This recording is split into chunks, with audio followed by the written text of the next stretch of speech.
Hi there, it's April the 26th and today we're following the story of Judges. We're in Judges 6, and in Judges 6 we come across the figure of Gideon.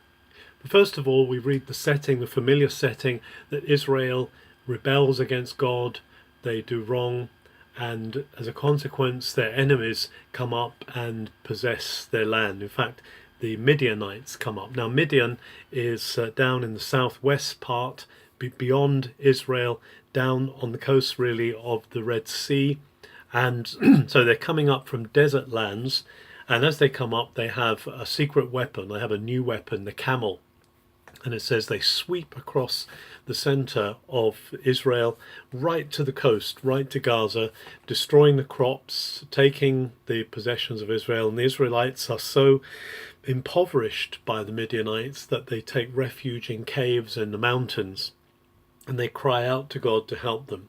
And a prophet comes and reminds them that they're serving the God who delivered them from Egypt, but because they have made compacts with the Baalim, with the Baalim and the Asherah, the fertility gods of the Canaanites, they've forsaken the protective cover of God, and therefore they've been laid wide open to their enemies.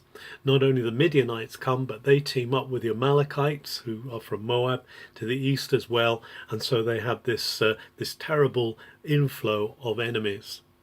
But then God hears their cry, and he sends an angel, the angel of the Lord, to Gideon in Ophrah. Now Ophrah of the Abiezrites it's called, is not to be confused with Ophrah in Benjamin. This is Ophrah in Manasseh. We're not exactly sure where it is, but scholars seem to put it in the area of Megiddo, Jezreel, that sort of area to the north of the territories of Manasseh.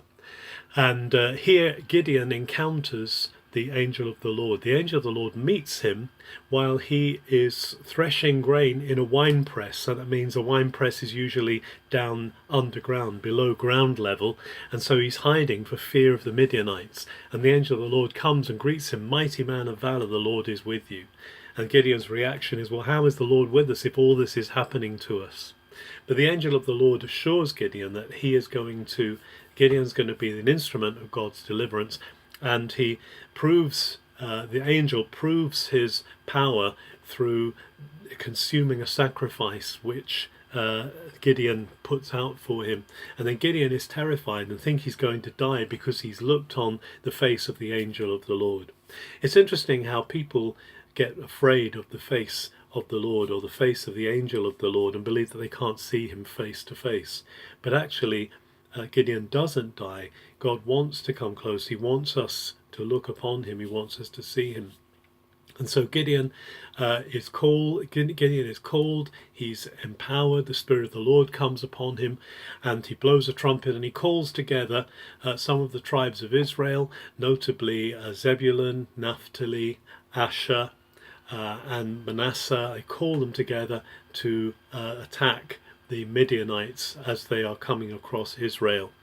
Except he has, at the end of chapter 6, he has something of a crisis of faith, and he asks God to do two miracles. The famous miracle of the fleece, where he puts down the fleece and he says, okay, I want you, God, to wet the fleece and for the ground around to be dry.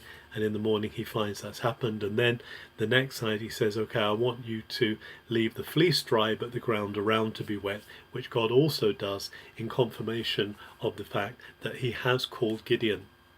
You know, it's so common in the scriptures that people who God calls don't feel up to the job. Gideon says, who am I? I'm the poorest in my clan. I'm the smallest in my family. Our qualification is not our status and our position, humanly speaking. Our only qualification is whether we're prepared to lay ourselves completely on God's power, into God's provision for us. We can't do anything of ourselves, but we have a God who can do all things. As Paul later says, I can do all things through Christ who strengthens me. Have a very good April the 26th.